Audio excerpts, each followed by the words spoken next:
અહીંયા ગિરનારની અંદર આવેલું આ શ્રી મુચકુંડ ગુફા છે.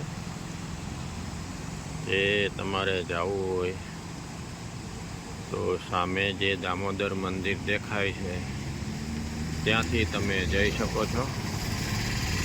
અને આ દામોદર મંદિરનો ભવ્ય એવો વ્યૂ છે, તમે જોઈ રહ્યા છો તે. અને અહીં ખળખળ એવું પાણી દામોદર કુંડમાંથી વહી રહ્યું છે.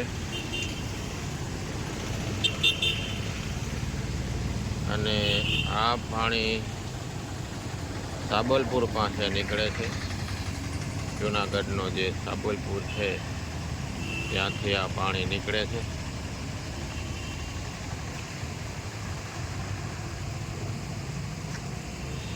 ભવ્ય એવું લીલુંછમ વાતાવરણ, જે ભવનાથ તળેટીની અંદર એમ કહેવાય છે કે મોજ પડી જાય એવું વાતાવરણ થઈ ગયું છે. અને ઉપર નકરા બધા વાદળા દેખાય છે. હજી આની ઉપર પણ ગિરનાર છે, પણ નકરા વાદળા દેખાય છે. અને સામે દામોદર રાયનું મંદિર, એ ભવ્ય નજારો દેખાય છે. આપણે ઝૂમ કરીએ થોડુંક, દામોદર રાયના દર્શન થાય. હજી દામોદર રાયનું દામોકુંડ હજી પૂરું ભરાણું નથી, પણ આ નીચેથી પાણી જે છે ત્યાંથી જાય છે, જ ઉપરથી નથી જતું. અને દામોદર રાયનું મંદિર મસ્ત દેખાય, દામોદર રાયનું મંદિર. અને એની બાજુમાં જ મુચકુંડ ગુફા આવેલી છે, તે પણ અહીંયા નિહાળ્યા જેવી છે. અહીંયા શ્રી કૃષ્ણ ભગવાને રાક્ષસનો વધ કરેલો હતો, તે આ મુચકુંડ ગુફા છે.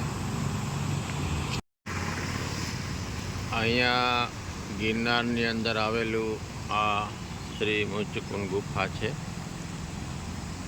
જે તમારે જવું હોય તો સામે જે દામોદર મંદિર દેખાય છે ત્યાંથી તમે જઈ શકો છો. અને આ દામોદર મંદિરનો ભવ્ય એવો વ્યૂ છે, તમે જોઈ રહ્યા છો તે. અને અહીં ખળખળ એવું પાણી દામોદર કુંડમાંથી વહી રહ્યું છે.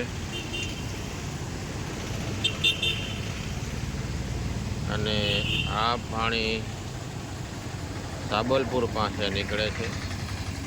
જૂનાગઢનો જે સાબલપુર છે ત્યાંથી આ પાણી નીકળે છે.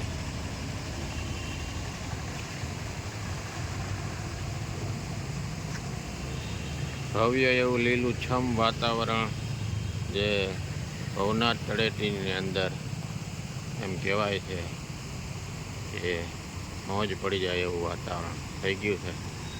અને ઉપર નકરા બધા વાદળા દેખાય છે. હજી આની ઉપર પણ ગિરનાર છે, પણ નકરા વાદળા દેખાય છે. અને સામે દામોદર રાયનું મંદિર, એ ભવ્ય નજારો દેખાય છે.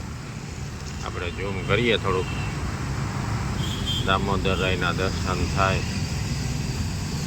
હજી દામોદર રાયનું દામોકુંડ હજી પૂરું ભરાણું નથી, પણ આ નીચેથી પાણી જે છે ત્યાંથી જાય છે, જ ઉપરથી નથી જતું. અને દામોદર રાયનું મંદિર મસ્ત દેખાય, દામોદર રાયનું મંદિર. અને એની બાજુમાં જ મુચકુંડ ગુફા આવેલી છે, તે પણ અહીંયા નિહાળ્યા જેવી છે. અહીંયા શ્રી કૃષ્ણ ભગવાને રાક્ષસનો વધ કરેલો હતો, તે આ મુચકુંડ ગુફા છે. તો આ છે દામોદર કુંડનો ભવ્ય નજારો, જે અત્યારે વરસાદ થઈ ગયો છે તો એનો ભવ્ય નજારો તમે જોઈ રહ્યા છો. તો વરસાદ ચાલુ થઈ રહ્યો છે, અને આ તમને હું બતાવી રહ્યો છું તે દામોદર કુંડનો નજારો છે.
સામે દેખાય છે ગિરનારની સીડી છે અને ત્યાંથી ઉપર આપણે ગિરનાર જઈ શકીએ છીએ.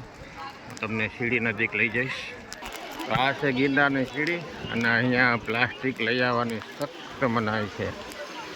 એટલે ભેગું પાણીનું બોટલ કે પ્લાસ્ટિક કોઈ પણ વસ્તુ તમે લઈને આવી ન શકો. ખાસ ધ્યાન રાખવાનું છે, બરાબર. હા, એના પેઢી સીડીના દર્શન.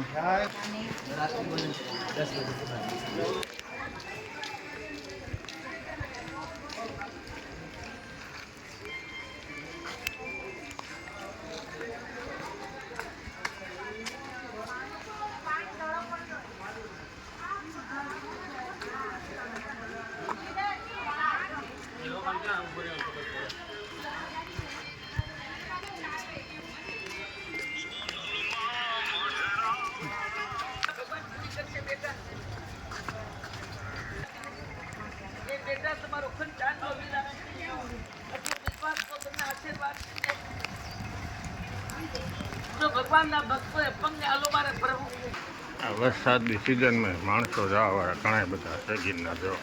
એવું નથી હો, વરસાદની અંદર ગિરનાર જવાવાળા ઘણા છે. તો દુનિયાનો માણસ છે ગિરનાર જવાવાળું.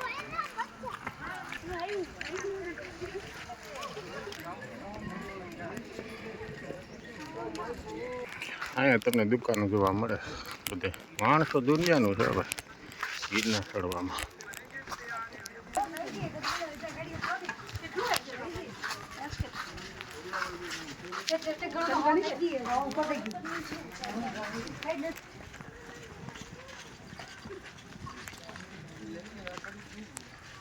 गिरनारी महाराज की जय.